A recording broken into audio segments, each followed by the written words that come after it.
But here's the important thing, Nick. If you take action from negative energy or an energy of lack, you're going to get a negative result. The important thing is to take action, but more importantly is you must take action from an elevated and expanded energy to get a positive result. Mm-hmm. Too many people, that's what Stressless Success is all about. We think we must stress and struggle to get to success. And yes, many of us have achieved success with some level of stress and struggle. But number one, you burn yourself out doing it. Number two, you have no idea the success you could achieve if you stop the stress and struggle and you take action from positive, elevated, expanded energy instead. All right. What's up, everybody? Welcome back to Nick Carrier's Best You podcast. I am super excited today to have the one and only Janet McKee join me on today's show. So Janet, just want to start by saying thanks so much for spending the time with me today. Thank you for inviting me to be here, Nick. I'm so excited and pleased to be here. Yeah, I'm always fired up for the interviews. So for you to be able to tell me before we started recording how excited you are just made me all the more stoked. So it's going to be a great one today. And I know we're going to provide a lot of value for all those people listening. And we want to make sure they can grasp everything and then be able to practically apply it into their own life to make a huge shift. So to introduce you real quick, Janet is a speaker, best-selling author, and high-performance consultant and CEO of SanaView. And you're the author of the new book, Stressless Success, The Surprising Secrets to a Life of Passion, Purpose, and Prosperity. And I finished this on Saturday, and it's an awesome book, and can't wait to dive into so many of the different things that you talk about in it. But the way I want to start is by giving everybody a little bit of context and by kind of catching them up to speed on kind of your story, because I think it's super inspiring and something that everybody needs to know going into it. And I want you to just kind of take a few minutes to kind of go through how you were a Fortune 500 executive. And then I feel like the split up with your husband was a big part of the story as well. And then also your autoimmune disease and kind of recovering from that. So kind of take those things and run with a few minutes on your story to catch people up. Thank you, Nick. Yes. Well, I was always a high achiever and always strive to be the best and put everything into all that I was doing. And I was climbing the corporate ladder very rapidly. And all of the stress and pressure took me down. And I developed a debilitating autoimmune disease and landed in the hospital with an illness I couldn't understand and couldn't control. I actually couldn't eat. It was too painful and I couldn't walk and we didn't know why. And then prior to that, I was a young, athletic, aggressive career woman. Was completely debilitated by an illness I couldn't understand and couldn't control, as I said. And the doctors came to me and said, well, Janet, first of all, number one, we know why you can't walk because your liver's failing, because the medications for this autoimmune disease, apparently your body's allergic to. And so we have two options. One, we can either give you another medication that causes cancer or start removing your organs. That was really bad. So all the stress and pressure of my high-powered corporate job totally took me down. And I remember being in the hospital and something came over me, Nick, and I said, no, I'm not going to do either of those. And I didn't know anything about natural health and healing, right? I was MBA type, high pressure corporate job. And I got myself out of the hospital and started my journey of learning how to heal my body naturally. I felt I had no option but to find another solution. And that's really powerful because from that, it took me a few years of trial and error, but I completely healed my body naturally. And I became so inspired then to help other people do the same. So I left the corporate world and went to Columbia University to study holistic health and wellness. And so it's fascinating because here I am decades later with no illness whatsoever, no medication whatsoever. And the doctors told me over 20 years ago that that's impossible. So I worked for decades helping others completely improve their mind and body wellness through eating healthy and living healthy and all of the things that you do and practice and share with the world, which is really important. And I was going along helping people even not only prevent health challenges, but reverse even life-threatening health challenges. Like, it was really powerful what I was doing and the results that my clients were getting. But a couple things then happened. I started to realize that some people were able to follow through and some people weren't. And there was this whole mindset thing that seemed to be in the way. So I started researching psychology and all of that, those concepts around mindset, right when I hit the next wall of my life, where my husband of 26 years walked out on me and our son in an hour's notice, left me not only heartbroken, but our family ripped apart, but also left me on the brink of financial disaster. Because not long before he left, he had put liens on all these investment properties that I developed for financial stability for our family from the money I made in the corporate world. And he had put liens to buy a business at the time he left was failing. So not only did I feel like I was standing on thin ice, I felt like the roof above my head was a house of cards because he also put a lien on the home where we lived. Mm. So I went through a year, Nick, of total heartbreak, depression, fear, anxiety. I mean, everything in my life was like collapsing. And I needed to figure out a way to support a home for me and our son, my son.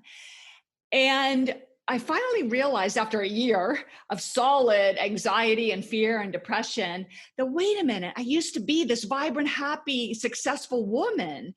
I had to find that person again. So I literally and figuratively went out around the world, studied with world masters in success, achievement, abundance, positivity, high performance. And each one was like this delicious morsel that I would taste and savor. And it would help me a little bit. But I kept finding myself stuck and sort of frustrated that I wasn't getting to the level that I thought was possible. And that's when I discovered what we're going to share today, which is this incredible idea that was missing in all of these teachings. And it's when I put it all together and when I call this delicious recipe that everything started to change for me. Everything turned around, but not out of stress and struggle, out of ease and energy. And that's when I realized things just start to flow. Like I get invited to contribute a chapter with a multi-best-selling author, Brian Tracy. You may be too young to know him, but he's like a legend in business success and achievement. And then I got invited to Hollywood to be interviewed by Jack Canfield, who's a multi-best-selling author, because he wanted to know what Janet McKee was doing, because he heard about the results that my clients were getting. So just let me conclude that whole story. I hit a wall in every area of my life: my health, my relationships and heartbreak, my finance, my financial situation. I mean, literally facing bankruptcy. And because of all of those challenges, each one was like this incredible gift that helped me become stronger and wiser and search for answers and solutions. And if it wasn't for all of those things, I would never be as healthy as I am today. I would never be as happy as I am today. I'm literally grateful for my husband walking out on me because of all that I've discovered because of these challenges. And that's what I ask everybody. The next time you're facing a challenge, to say to yourself, wait a minute, I've faced challenges before. They've taught me something. I've learned something. So what is this challenge teaching me or showing me? And right there, that question shifts the energy around that challenge and will begin to shift your life.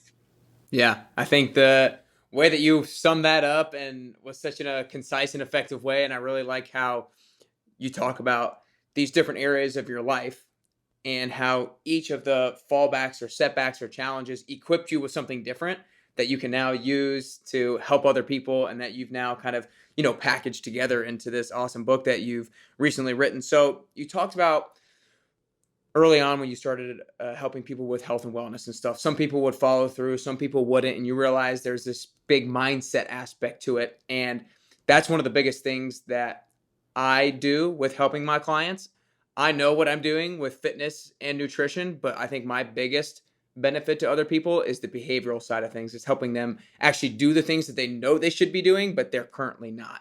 And so kind of to stay on that topic, there's a part of your book where you talk about this combination of the importance of gaining clarity and having a plan, but then also on the flip side of that, you have to be open to random, incredible experiences. And so I want you to kind of talk about the balance there. How can we both make sure that we're planning and gaining clarity, but also at the same time, we're open to random experiences. What's the balance there? Wow, what a brilliant question. Nick, I'm telling you, I'm really impressed. And thank you for reading my book before this interview.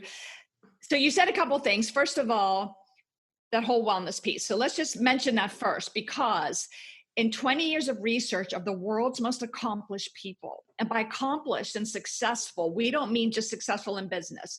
We have recognized that the world's most accomplished people focus on every area of their life, and they understand that every area impacts the others. You know how when Hmm. you're exhausted and you're not feeling good, like everything is more difficult?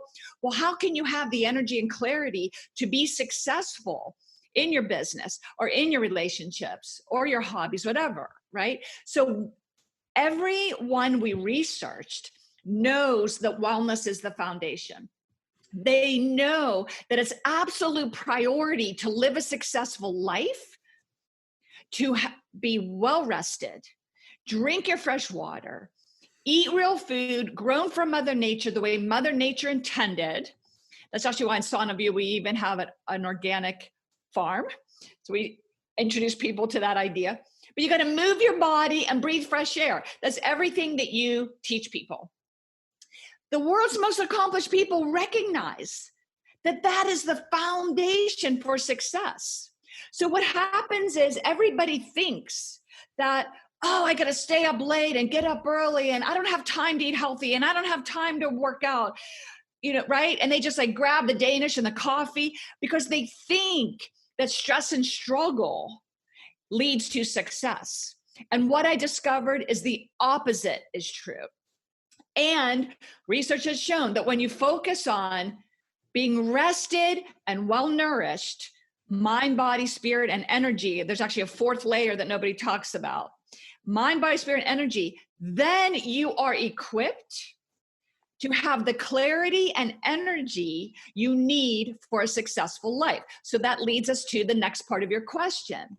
How do you do that? You say, and you're saying, Janet, you said in your book that you need to have clarity on what you want. And the whole section on goal setting, which is a little bit different, right? And that's something that I'd really highly encourage you to add some of these extra pieces to that aspect of what you do. Is, yeah, you want to know, like, what do you want in your life, right? But the idea of balancing that is just get clarity. What is it that you want? But if you come from a place of wanting, so if you write in your goals, I want to lose weight or I want to be healthy, you're coming from a place of lack, number one. You're coming from the place that you're not healthy or that you're not at the weight that you want, or you're not, let's say you want to be promoted to general manager, whatever, but you're coming from the place of wanting. And that's an energy of lack. This will become clearer as we go through, but just follow me on this. And when you come from an energy of lack, you're going to get what you want, which is the wanting. You're going to get your goal of, I want to be thin. You will achieve the wanting. You will never achieve the better body image that you to feel good. Does that make sense? So a lot of goal setting is I want, which means I don't have, which is a negative energy actually. But if you know, you gain clarity that what you want is, let's just say, a healthier, better body. You then come from a place of a feeling as if it's already your reality. So you start to say, instead of I want to be healthy, I love the idea of learning how to eat healthier. I love the feeling I feel after a great workout. And there's nothing better that energizes me than getting out in Mother Nature and going for a hike and breathing fresh air and drinking fresh water. So you start to say things in terms of what feels better. I love the idea of pursuing a promotion in my job or whatever. And I'm so excited about uncovering ideas to get me to the next level. So you see how those feel different from I want to I love this idea of exploring.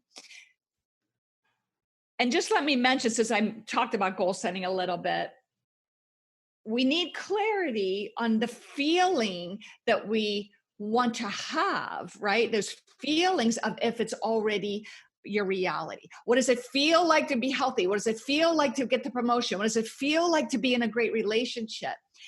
And I recommend writing when you're gaining that clarity of how your life can feel as you uncover solutions for these things. You make a list of the feelings and you focus on what it feels like to be healthy and fit. What does it feel like to be more successful in your business? So here's what's happening, and this is how I'm answering your second part of your question. When you get the feeling, don't worry about the how. So many people, they write their goals. I want to be healthy. And then they write how they're going to do it. I'm going to get up every day and run 10 miles, whatever. Okay. There's a lot of bad energy around all of that because it's like sounds like struggle. It sounds like discomfort, right? But if you define the how, you block all of the other hows from flowing to you with less effort. So in my life, if I was to define everything as a young woman, I want to be promoted in my corporate job. I want to be the vice president. I'm going to have all of these things. And I get this narrow view of exactly what I want in my life and exactly how I'm going to get it. I would have never allowed myself to experience the actual things that led me to greater success. Does that make sense a little bit? Yeah. So there's kind of a lot I want to try to see if I can unpackage there. So kind of going back to what you were talking about in the beginning, more about thinking of not what you lack, but the feeling that you kind of want to have. So it's about more channeling like positive energy towards what it's going to feel like and channeling positive energy to the process that you're about to take part in. Was that understanding that correctly? Exactly. And let me explain why. It has been proven in scientific research that everything is energy. Everything, even this desk where I'm sitting.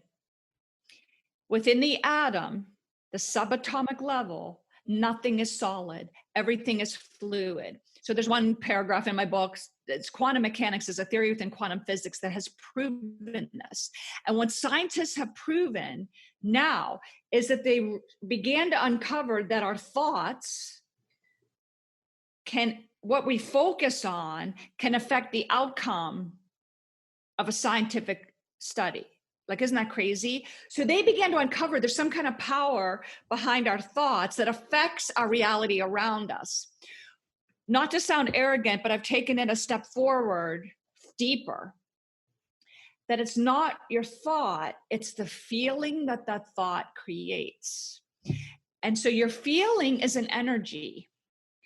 And if you understand that everything is energy, it's all about how it feels. Because when you start to understand that it's how you feel energetically that creates the outcome of your life, then that's where we're going. So on the goal setting, right? If you come from lack, I want to have more money because I lack money. That's the energy of lack. It's the energy of discomfort. It doesn't feel good. But if you imagine the flow of abundance of money flowing to you, but without trying to completely define how, things just start to happen. And that's how the thing happened with Brian Tracy and Jack Canfield. Those things landed on my doorstep. I didn't go out and pursue them. I didn't even know that was an option for me to be interviewed in Hollywood by Jack Canfield. Like, I didn't even know that was something to pursue. It came to me. It came to me because I was working my energy and shifting my energy. Gotcha. So one thing I want to kind of get your thought a little bit deeper on is, you talked about how it's the feeling, it's not necessarily the how, and it's not necessarily the strategy, but where's kind of the balance with that? Because you can't just say, I want more money or I want to lose weight and then not come up with any kind of strategy. So where's kind of like, because one of the things that I help people with is that a lot of people have zero clarity on what the how should be at all or what the strategy should be at all. So I guess where is there the balance between not focusing too much on the how, but still needing some sort of a strategy? Excellent question. So let me explain. There's nothing wrong with defining some possible hows. And in my goal setting chapter, we talk about writing your goals in the present tense as if they're already achieved. I am the general manager or whatever. Okay. And get the feeling, but it's got to feel good. It's got to feel possible. Like if I was to have the goal that I want to be an NFL quarterback, right? It wouldn't quite feel right. But even if it's got to be a reach goal, it still has to feel somewhat possible for you. But then you might want to have a brainstorming sheet of possible hows. But if you define the precise how and you focus on that precise how only, you're blocking other solutions that might have even been better than the how that your head defined. But let me explain. So let's just brainstorm then, and I explain that. Just have a sheet where you brainstorm possible hows. But that's an energy of openness, of allowing other possibilities you could have never imagined with your head that will come to you. Let me give you an example, and this may help. When we were developing our organic farm, I was renovating some of the buildings. We put in irrigation, we put in a greenhouse. We started growing organic food, organic produce. Well, we were losing money selling that produce to the local restaurants and to the public because it was costing us more to grow the produce than we were making selling it. And I became worried. We were losing money. And I'm thinking, oh no, I'm going to lose the farm.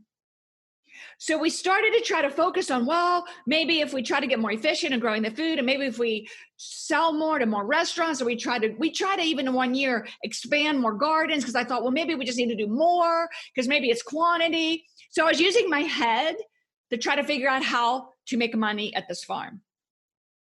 It wasn't working. It was getting worse. Finally, I was discovering these ideas of working my energy. And I just started doing things about appreciating my farm, loving my farm, appreciating the strawberries that were growing. I just started working on me and how I felt. Well, I was interviewed by a medical doctor on the radio, and this young man heard my interview, and I happened to mention I have a farm. This young man called me on the phone and said, Ms. McKee, I heard you on the interview this morning on the radio. I heard you have a farm. Would like to come out and see it. I said, sure, come on out. I'm thinking, oh my goodness, this farm's losing money. What are we going to do, right? He brought out his fiance and he said, we love your farm. Can we get married there? I was like, what? Nobody's ever gotten married on my farm. I mean, there was like no kitchen or bathroom in the barn like there is today, right? And I was like, what? I'm like, you want to get married at our farm? I'm like, sure. Guess what happened?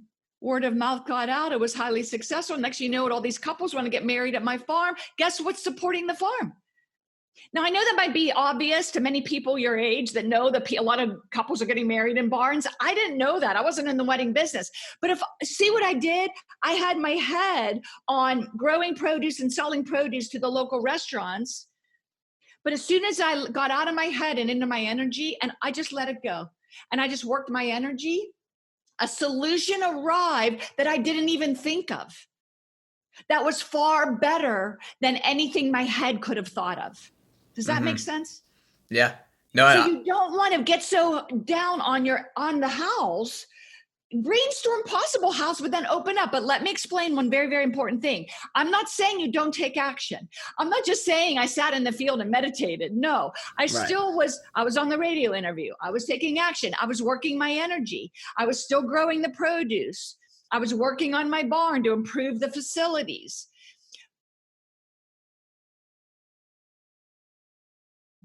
From negative energy or an energy of lack, you're going to get a negative result. The important thing is to take action, but more importantly is you must take action from an elevated and expanded energy to get a positive result. Too many people, that's what stressless success is all about. We think we must stress and struggle to get to success. And yes, many of us have achieved success with some level of stress and struggle.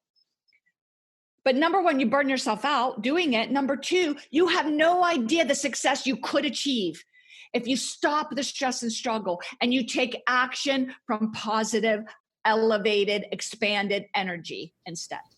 I love it. I love it. I love the passion you bring behind it. And yeah, I love that story so much. And I'm glad that you brought to mention how you're not just saying that you sat there and meditated, like you were still taking action. You're just taking action from a different light. And I think that that's really, because I think a lot of people could probably listen and they're like, this is some kind of woo thing. Like, what is this, like, all like meditative, working my energy? What does this really mean? But I think from you to be able to really reiterate that, I think that's going to be really important to get that point across to people. And so there were a few times where you used the phrase, I was doing this, I was doing that, I was working my energy.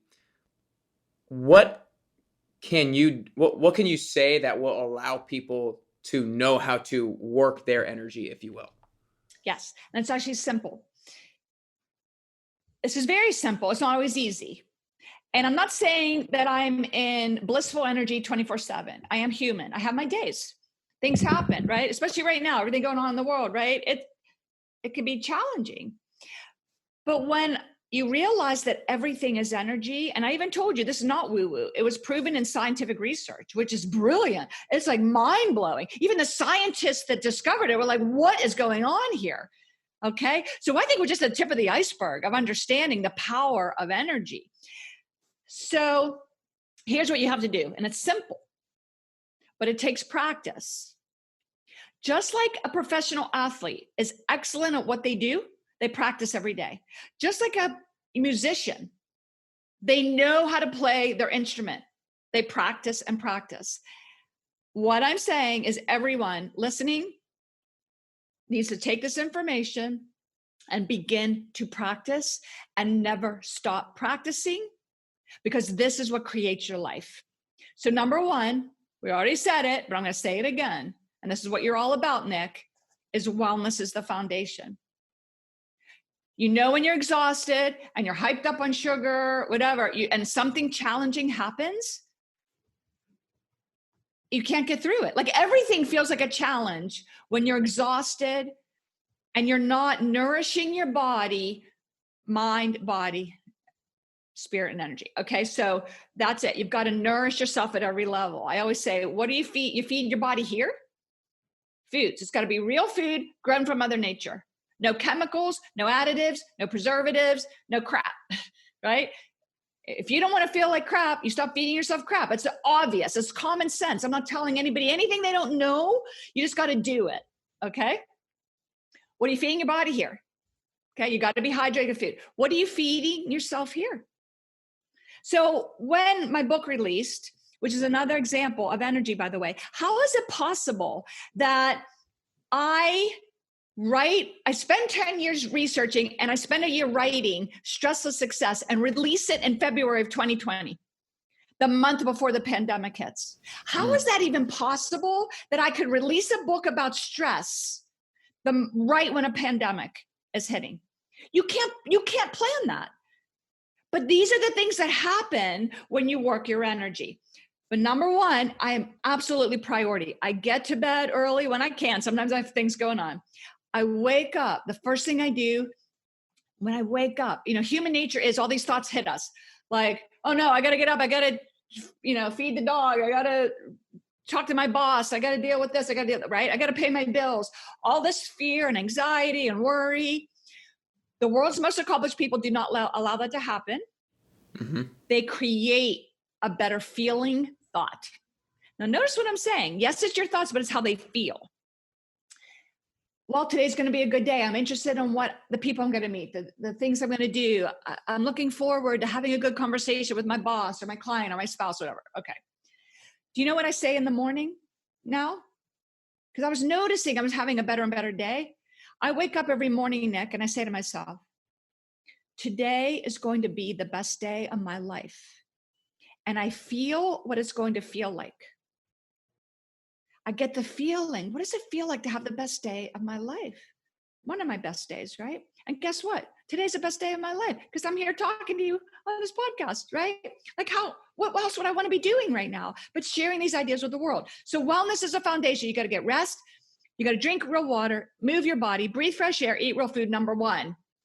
Number two, watch how your thoughts make you feel.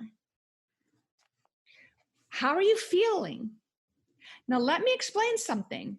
A couple things. Number one, you can have a thought that seems positive. We hear about this all the time, right? Positive mindset. You're just going to think positively. Well, what I discovered is that's not correct. It works great when things are going well. And you're thinking, and things are going well, you're having a great day, right? It's so easy to think more positive thoughts and everything's flowing, right? Well, when a challenge happens and you try to force a positive thought about something you're upset about, you make the situation worse. So this is. Yeah, it comes from a place of fear. I think I remember I had that down. Yep. So this occurred to me when I was working with a client. I do a lot of one-on-one coaching. And I was working with the CEO of a $250 million company. And she said, my business is going good. Yes, it's really stressful. But Janet, I'm very afraid. I'm filled with fear because I have this pain in my abdomen. And I'm so afraid that all the stress from running my business, I'm developing a chronic illness and I'm very scared. She said, but don't worry. I took all the seminars, read all the books, took all the workshops about positive thinking. And I know I just need to develop positive affirmations. So I go to bed every night, Janet, and I'm saying to myself positive thoughts. And I said to her, Monica, what are you saying to yourself? She said, I go to bed at night and I'm saying, I'm healthy. I'm healthy. I'm healthy. That's when I realized she's forcing a positive thought, but I could feel the energy of fear. She was making her situation worse by trying to force a positive thought about something she was upset about. So you see the difference? But let me explain then what you do. In that moment, that was my discovery moment, that thoughts are not the answer, that it's how you feel, what the feeling is behind that thought. So I said to her, imagine you're on a ladder. Right now, Monica, you're at the low rung of a ladder. You're filled with fear about this pain in your abdomen. You cannot leap to the top rung of a ladder in one leap, right? If you try to leap from the bottom rung to the top rung of a ladder, you're going to fall off the ladder and break your leg or worse, right, Nick? Okay. Yeah. You can't do it. And that's what we try to do when we force a positive thought. So I said, okay, let's just take one rung at a time. I said, okay, Monica, you're a smart woman, right? Yes, I am. Your body is showing you and telling you that something's out of balance. Yes, it is. So the pain you're feeling is actually a good thing because your body is showing you that something needs to change. Yes, it is.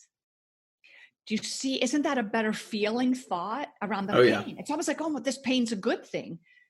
Like all of a sudden I was shifting her energy, but with little thoughts, we were grabbing the rung of a ladder and getting solid footing as we climbed. Now, at one point, then you're going to get too far on that ladder and it's going to start to feel uncomfortable again. And this is step number 3. You walk away from it. You get off the ladder, walk away from the subject. If it's starting to feel uncomfortable, trying to think anything slightly better about a subject you're upset about, walk away and do anything and everything that helps you feel better. What do you love to do that makes you feel great? Right? Some people it's prayer, meditation. Some people it's dance and sing. I love putting my earbuds in and I dance around my house and sing the great uplifting music while even I'm doing something mundane like making my breakfast or cleaning the house or whatever, right? Doing weeding in my gardens outside. Whatever, get outside in Mother Nature. Walk your dog, pet your cat, whatever uplifts and expands your energy off the subject. Because as soon as you feel better and you feel more uplifted, then you have clearer thinking and better energy. And then you can go back to that subject that is upsetting you. So let me just say, number 1 is wellness. Number 2 is notice how your thoughts make you feel. Yep. And don't try to go too far too fast. Try to force positive thoughts. Just climb the ladder gradually. Number 3, have a list of things in your hip pocket that you can always do off the subject that elevates and expands how you feel. Yeah, I like that a lot. And I think I really liked the steps that you brought that CEO through, because I think that what you did is nothing about the situation changed. It was that you just changed like how she went about creating some sort of positive affirmation. Instead of saying like, I'm healthy, I'm healthy, I'm healthy out of fear, you broke it down and made her more aware of what's actually going on. It's like, okay, you have this pain in your abdomen that's telling you that something is wrong, which is very helpful. So now it's almost like she is equipped with this sense of responsibility, or more of like equipped with this sense of control that like, okay, now I know something's wrong. Now I know that I can take some sort of ownership of this and change my actions to be able to try to resolve the situation. And then the positive affirmation of like, I'm in control can come out, rather than the fear of I'm healthy, I'm healthy. Nick, that's brilliant. You really get this. I'm so impressed with that, because this is what I talk about, empowerment. I am literally giving people their power back. So look at right now, everybody's looking at what's happening and they think they're victims. But this isn't even just now, it's really elevated right now because of everything that's happening. Like, Yes. oh, all the time. It's been happening for years. Like, oh, it's my boss. Like, oh, it's my girlfriend or my boyfriend or my spouse that's causing me to be unhappy. Or it's the government, or it's the economy. Well, if you want to keep blaming everything else, right, and being a victim, you're giving away your power. Yeah. Even in the middle of a pandemic, even in the middle of challenges that we're all facing, we can either be miserable and focused on the problem, or you can open yourself up to solutions that are possible. So again, this happened at the farm. We lost, as soon as the pandemic hit, we lost revenue for 3 months because we do all these weddings and events, and we rent out our cabins, Airbnb. And again, I knew about energy. I'm like, okay, I can either be concerned and fearful, or I can just start working my energy. Guess what? Now, because we're an open air environment, our farms were popular than ever. People want to come there and eat. They want farm to table dinners. They want fresh food out in the country, breathing fresh air. We're now expanding parts of our business. We brought in a chef from around, he's a French chef from around the world. We're like expanding parts of our business that we never would have done. So because of that, I even said to my son the other day, the pandemic is causing us to have a bigger business. Instead of a small, right? It's like, how can that even happen? It happens when you just take your power back. And you've got to understand this. And in Stressless Success, I literally take people by the hand. You know that. I walk them through all of these teachings, that power's within you. But there's one other thing, if I may mention, about this whole mindset thing, right?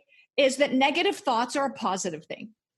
And that's the other thing. So first of all, I say positive thinking is not the answer. That's my first controversial point. That's the first discovery. And we just talked about that. Well, my other discovery is that negative thoughts can actually be a positive thing. And people are like, whoa, Jenna, what are you talking about? No way. That's so wrong. Like, no, just listen. Your negative thoughts feel uncomfortable, right? It's your red flag showing you that you're off your path, that your energy is off.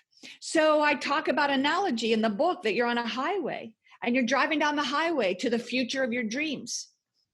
And you hit those rumble strips. You start to daydream. You hit the rumble strips on the side of the road, right? They go boom, boom, boom, boom, boom. They feel uncomfortable, right? Yeah. But those rumble strips are keeping you from driving off a cliff. Yeah. Darn good thing, right? Yeah. It's a great analogy. Your negative thoughts are just your rumble strips on the side of the road, letting you know that you're getting off your energy. Your energy is off. So it's okay. Don't fight against. If you fight against negative thoughts, you make them stronger. If you push against anything, you give it power. You're giving your energy to it. So it's okay. We're human. We all have positive, negative thoughts. And that's why I say, stop trying to control your thoughts. Have you ever been able to control 100% of your thoughts 100% of the time? No. No, so give it up. That's what everybody's telling you to do out there. But I tell you differently. It's okay. You're going to have positive and negative thoughts. They're just your little rumble strips on the side of the road. So, okay, that's good. It's a good thing. So what can I do right now? That thought is making me feel uncomfortable. It's my rumble strips. Okay, it's all right. Let it go. Don't fight against it. It's a good thing. What can I do right now to feel better?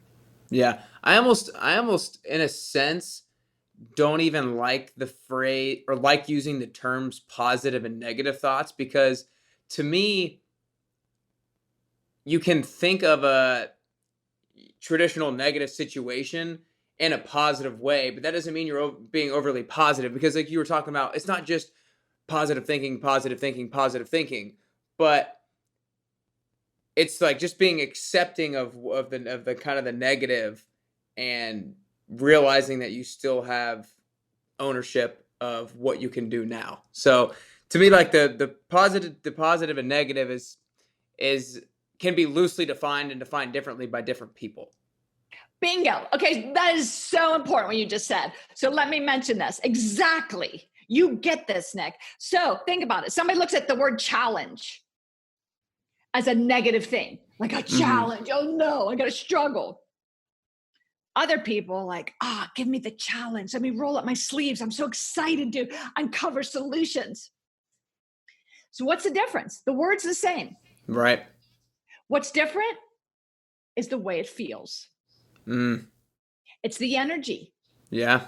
So absolutely, I agree with you 1,000%.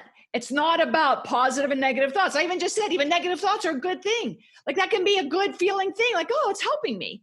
It's showing me I'm off my path. The research has even shown, Nick, that some people that view stress as a negative thing are the people that get the physical issues of stress. Some people look at stress and say, okay, it's getting me going. It's the fuel. And let's look at that. Desire fuels creation. Yeah.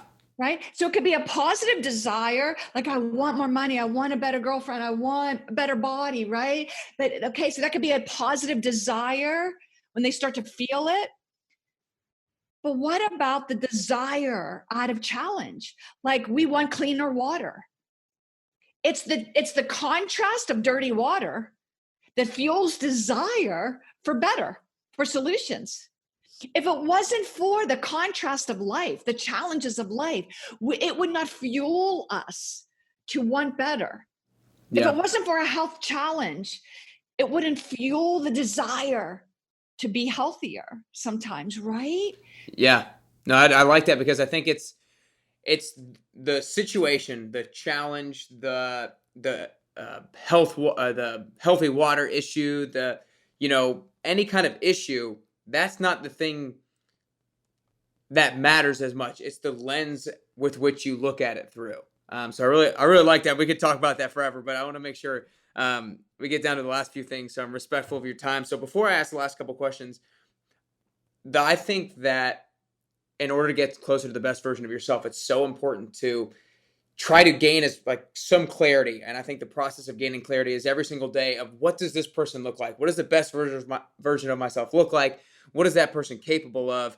And then try to reverse engineer that person every single day. And so there was a couple sentences out of the book that I'm going to read out real quick, that I think comes from the High Performance Institute. But it says, the world's most successful people have incredible clarity on what it means to be their best, how they want to show up in the world, and what it takes for them to be successful. And I really loved that, because it's what I'm all about. I think it's about gaining clarity on, what does my best look like?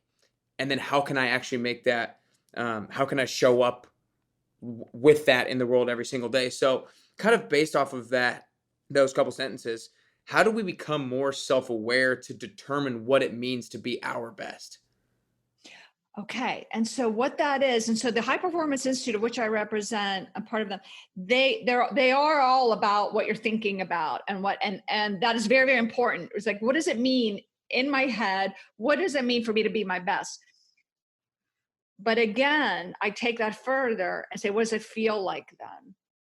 Okay, so let me just mention that. So again, that goes back to the initial question that you asked, is you still need to know, like, so what does that mean to be your best? To be polite to people, to share good things, to give, your kindness and your love and your compassion, whatever. What does it mean? And so we even talk about writing down words that describe your best self. So do get clarity on that, but then what does it feel like? What does that feel like? So yes, you need that mental clarity, but then imagine and then from that, take action. Be your best. And so every day, what does that mean to be your best? And then get the feeling, because as you take action from the feeling, if you go to the gym, because being your best is to be fit. If you go there like, oh, but I'm not, and oh, this is so hard, right? And then you're not being your best. So again, what does that feel like to feel that power and that energy, just feel awesome, on that equipment or whatever that is? Yeah, take action from the feeling. I think that I think that's really powerful, and I think defining what means to be your best, critical. Yeah, and I think that really came together for me right there. How you described that. So last couple questions. Again, I think just to kind of restate it, it's really important to try to gain clarity on where it is that you kind of want to go, who it is that you kind of want to be, and then reverse engineer that person. So I think a question that I found really helpful for myself and found really helpful for the people that I work with is answering the question, what is a particular skill or piece of knowledge or experience that the best version of myself has that I don't currently have? So the same question goes for you. Question for me as to... Yeah, that's the question for you. So what's a skill, a piece of knowledge or experience that the best version of yourself has that you don't currently have? That I don't currently have? One of the things I'm striving for, and this is one of my words to describe my best self, by the way, Nick, is peaceful. So imagine being at peace no matter what's happening around you. Because there's going to be good things and bad things and challenges and successes and things that happen all around us. Look what's happening around us right now.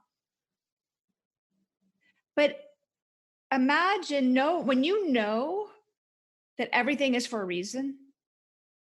Everything is for a reason. Like every challenge has a solution, and every challenge fuels desire for better. And every beautiful thing, right, has happened, and every thing that seems less than beautiful, and it's all for a reason.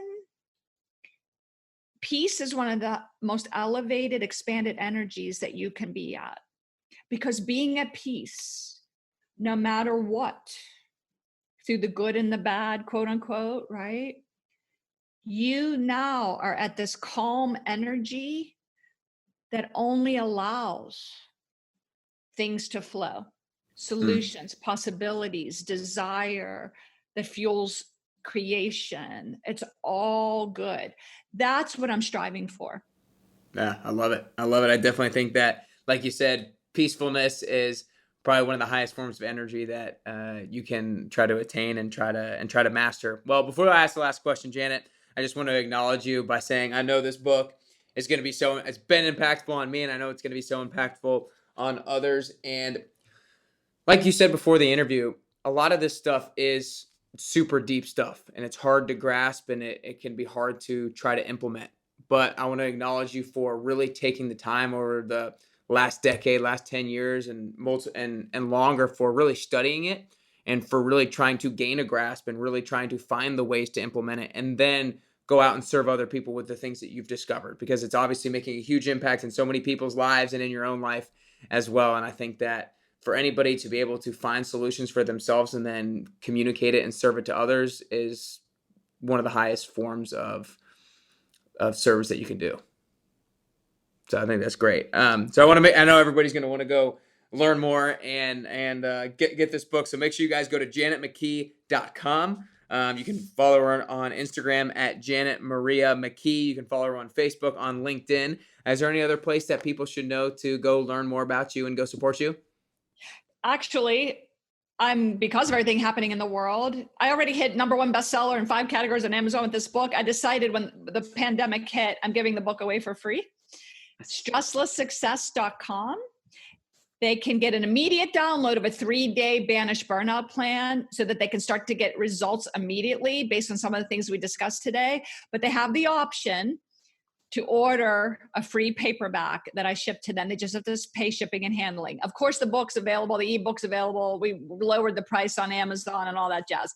But stresslesssuccess.com is a great place to get immediate information and the option to get a free book. Perfect. Awesome. Yeah, I saw that. I couldn't believe it. That's so cool. All right. So the last thing is I think that getting closer to the best version of yourself is a constant journey. And I also think it's a unique journey. I think the way that I'm going to get closer to the best version of myself is going to be a little bit different than the way that you get closer to the best version of yourself. So for you personally, if there are 3 things that you can currently do or currently work on to get closer to the best version of yourself, to get closer to that best version of Janet McKee, what are those 3 things that you could currently do or work on? For me or for everybody? For you. Ooh, I am doing more on only taking action from a good energy state. Like, cause I'm an action person. I'm a high achiever. I go, go, go, go, go. And I'm learning to not go until I take that moment and clear up my energy before I get on a phone call, before I go into a meeting, before I do anything, write an email, right? I'm always learning to do that. Number 1. Number 2, I'm a wellness person for decades, but I'm constantly going to the next level, right? I'm doing more, longer workouts, more, really being deliberate, even more so always on putting the best into my body that I possibly can. But that's a high performer. We're always looking to go to the next level. There's always, so I'm doing great. How can go to the next level? And number 3, just feeling that love comes from me. It's not about me and the world so much. It's about everybody. And when I get out of me and I just think about everybody, like this conversation is about you and your listeners. It's not about me.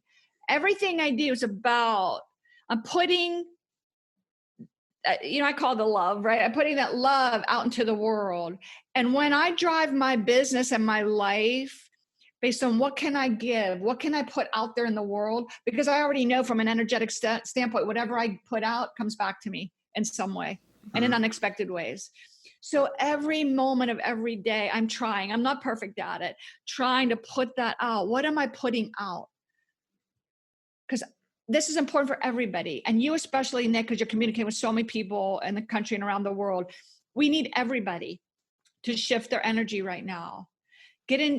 Put that out, put out something good, because the world needs good right now. And the more all of us do that, the more we're going to see good happen in the world. Yeah, I love that last one, how you mentioned that, because of the laws of energy, if I put out a bunch of love, then it's going to find a way to come back to me. And I think that if everybody acted with that mindset, then everyone would be a whole lot better. So it was awesome today, Janet. I really appreciate your time, and have a great rest of your day. I appreciate you, Nick, so much. Thank you. You're brilliant at what you do, by the way. I've been interviewed by a lot of people, and the questions you asked were just spot on. And I'm just so impressed with you and everything you're doing. So thank you. Well, I appreciate it. Thank you.